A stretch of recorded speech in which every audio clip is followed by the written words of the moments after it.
ఎవరో అనుకూల ప్రతికూలములను లెక్కలోకి పెట్టుకోకుండా దృష్టిని కేవలము ఏ కార్యమును సాధించాలనుకుంటున్నాడో దాని మీదే పెట్టిన వాడెవరో, మనసుని ఎప్పుడూ సంతోషముగా ఉంచగలిగిన వాడెవరో అది ఏ సమస్త సౌఖ్యములకు హేతువు, కార్య సాధనకు హేతు అదే.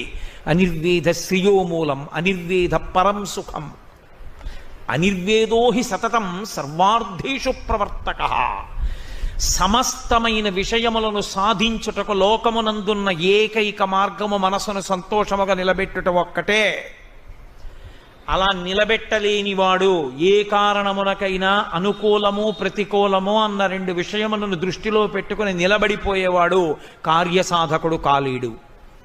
కాబట్టి అనిర్వేదో హి సతతం సర్వార్థేషు ప్రవర్తక కరోతి సఫలం జన్మో కర్మయత్తత్ కరోతి సహ తస్మాద్ అనిర్వేద కృతం యత్నం చేస్తే హిముత్తమం. కాబట్టి నేను